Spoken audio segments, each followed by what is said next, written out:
नमस्कार, मैं बबली गोस्वामी अपने YouTube channel NCERT for all exams में आप सभी का स्वागत करती हूँ। आज का चैप्टर 4 है जो भी चल रहा है हमारे अतीत फर्स्ट यानी क्लास 6।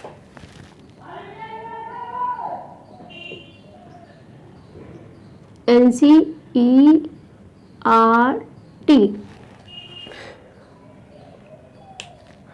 आज के टॉपिक है इनाम गांव के एक विशिष्ट व्यक्ति की कब्र। इनाम गांव जो क्वेश्चन है ये काफ़ी इम्पोर्टेंट है, आ जाते हैं ऐसे क्वेश्चन और नाम थोड़ा सा अलग है तो लगता है कि ये कौन सा गांव है। इनाम गांव के एक विशिष्ट व्यक्ति की कब्र में क्या मिला था? यहाँ भीमा की सहायक नदी घोड़, एक सहायक नदी थी घोड़ के किनारे एक जगह है। इस जगह से 3600 से 2700 साल पहले, बहुत पहले की बात है, 2024 चल रहा है, 3600 से 2700 साल अंडरलाइन कर दे, पहले लोग रहते थे यहाँ। वयस्क को दफनाया जाता था। वयस्क जो यानी जो एडल्ट होते थे उनको दफनाया जाता था तथा उनका सिर उत्तर की ओर रहता था। यानी दफनाने की परंपरा पहले भी थी, आज भी जो बच्चे होते हैं उनको दफनाते जलाते नहीं हैं। उनका सिर उत्तर की ओर था। शव के पैर मुड़े हुए थे। सिर उत्तर की ओर रखना मतलब जो आज भी सनातन धर्म में मरने के बाद सिर उत्तर की तरफ पैर दक्षिण की तरफ रखी जाती है, जिससे ये देखो कंसेप्ट भी क्लियर होना चाहिए। जिससे ये पता चलता है कि वो उस समय के भी लोग जो हैं इस जो आज के जो हिंदू धर्म है या भारतीय संस्कृति है उसको फॉलो करते थे। एक आदमी को 5 कमरों के मकान के आंगन में 4 पैरों वाले मिट्टी के एक बड़े से संदूक में दफनाया गया था। एक आदमी था, उसको 5 कमरों का मकान था जिसके उसके अपने ही आंगन में दफना दिया गया था। और किसमें? मिट्टी के संदूक में। लकड़ी के संदूक मैंने देखा है, मिट्टी का नहीं देखा है। जिसने भी देखा होगा कमेंट जरूर करना। संदूक में, संदूक क्या होता है? 4 पैर होते हैं और फिर बक्से टाइप का, जैसे बक्सा होता है जो आता है लोहे का, वैसे ही होता है। 4 पैर, पाँव लगा रहता है उसमें। में दफना दिया गया था। कैसे हम पता लगाते कि कंकाल है पुरुष या स्त्री? अब यहाँ पे क्वेश्चन है कि कैसे पता करते हैं? जो इतिहासकार होते हैं, जो पुरातत्वविद होते हैं, वो कैसे पता करते हैं कि जो कंकाल मिला, क्योंकि कंकाल के रूप में ही सब मिलता है, कैसे पता होता है कि ये स्त्री का है या पुरुष का है? तो उसका 2 तरीके हैं।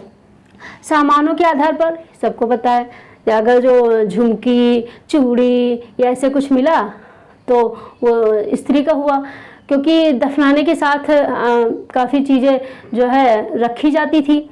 जो भी पुरुष है तो उसके हिसाब का और स्त्री है तो उसके हिसाब का। लेकिन इसके साथ सामानों के आधार पर जो है ज्वेलरी, अगर जो आ गई तो ज्वेलरी उस समय पुरुष भी पहनते थे, लेकिन उसमें भी कुछ पहचान तो होता ही है। जैसे उनका भारी भरकम होता है और उनका थोड़ा अलग होता है, नाजुक, ये सब पहचान होती है। और सामान के आधार पर होता है दूसरा। और उसके बाद है कंकाल की कूल्हा। ये प्रमाणिक है। ये जो पहचान है बिल्कुल प्रमाणिक है और आधुनिक भी है। कंकाल की कूल्हा, कूल्हा मतलब होता है हिप। कैसे पहचान होती? स्त्री की कूल्हा पुरुषों से ज़्यादा बड़ा होता है। क्यों? क्योंकि स्त्री जो है बच्चे को जन्म देती है। स्त्री जो बच्चे को जन्म देती है, इसे पुरुषों के मुकाबले उसका जो हिप होता है वो ज़्यादा बड़ा होता है। तो ये अगर ये क्वेश्चन ऐसे कहीं पूछा जाए या आए कि स्त्री का जो है हिप क्यों बड़ा होता है, तो इसका आंसर यही हुआ कि क्योंकि वो बच्चे को जन्म देती है। और है 200 साल पहले चरक वेद ने चिकित्सा शास्त्र पर चरक संहिता नाम की किताब लिखी। अब चरक संहिता में इन्होंने कहा है कि जो हड्डियों की संख्या होती है, इंसान की हड्डियों की टोटल हड्डियों की संख्या होती है वो होती है 360। इन्होंने बताया 360। और जो आधुनिक चिकित्सा विज्ञान है वो क्या कहता है कि 206 हड्डियां होती हैं। तो आधुनिक चिकित्सा विज्ञान ने 206 बताया, पहले के 360। तो ये कहा गया है कि जो चरक जी थे उन्होंने दांतों मानव के दांत, हड्डियों के जोड़ और कार्टिलेज को भी जोड़ लिया है, इसलिए उन्होंने 360 हड्डियों की संख्या बताई है। सो आई होप ये टॉपिक समझ में आ गया होगा और इसमें जो कीवर्ड हैं इम्पॉर्टेंट है और ये आप लिख लीजिए, ये स्क्रीनशॉट ले लीजिए, फिर अगला टॉपिक पढ़ाते हैं।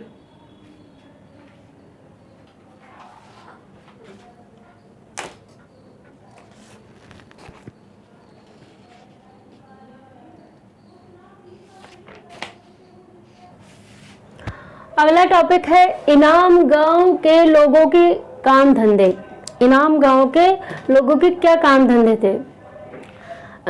तो किसानी, पशुपालन, ये सारे काम थे। कैसे पता चला? गेहूं, जौ, चावल, दाल, बाजरा, मटर और तिल के बीज मिले हैं। ये सारे आपको रटना होगा क्योंकि ये जो नाम है बस इसे अलग नहीं होना चाहिए। गेहूं, जौ, चावल, दाल, बाजरा, मटर और तिल के बीज मिले हैं। कई जानवरों की हड्डियां भी मिली हैं, कई जानवरों की हड्डियां मिली हैं। और हड्डियों पर अगर जो काटने के निशान मिलते हैं तो जो एस्ट्रोलॉजिस्ट होते हैं उनको ये लगता है कि ये खाते रहे होंगे क्योंकि काटने के निशान। और ऐसे हड्डियां मिली तो किसी जानवर ने खाया या मतलब ऐसे अब सड़ गए, गल गए, ये माना जाता है। जैसे और कई मतलब जो जानवर थे उस समय उनकी हड्डियां जो मिली है यानी वो पाले गए होंगे। गाय, बैल, भैंस, बकरी, भेड़, कुत्ता, घोड़ा, कितने सारे नाम है, सारे रटो।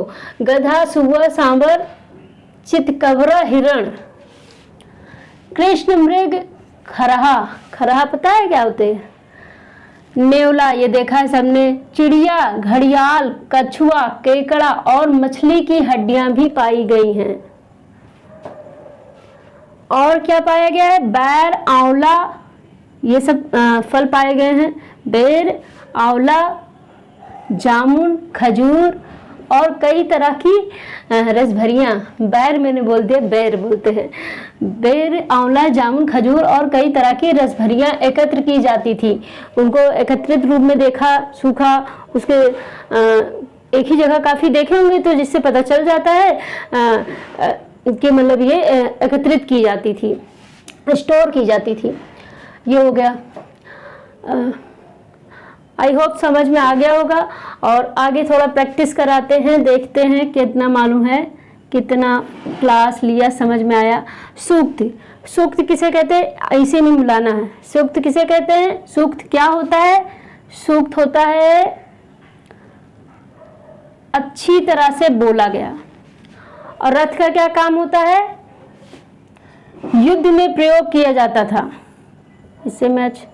यज्ञ, यज्ञ में क्या होता है? अनुष्ठान, यज्ञ में अनुष्ठान करते हैं।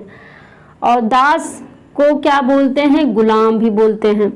महापाषाण क्या होता था? सजाए गए पत्थर, जहाँ लोगों को दफनाया जाता था उसके सामने बड़े बड़े पत्थरों को सजा दिया जाता है। महापाषाण, महा मतलब बड़ा, पाषाण मतलब पत्थर, बड़े बड़े पत्थरों से बहुत अच्छे से रख दिया जाता, सजावट के रूप में सजा दिया जाता था। तो महापाषाण शब्द का संबंध सजाए गए पत्थरों से है।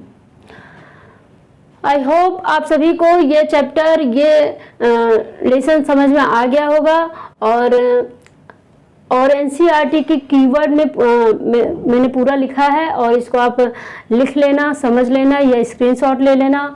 और फिर अगला टॉपिक चैप्टर नंबर 5 पढ़ाएंगे। सो आप लोग अच्छे से रहिए और अच्छे से पढ़िए। और हाँ, एक रिक्वेस्ट है, वीडियो पसंद आए तो वीडियो लाइक करिएगा, शेयर करिएगा और चैनल सब्सक्राइब जरूर करिएगा। जय हिंद।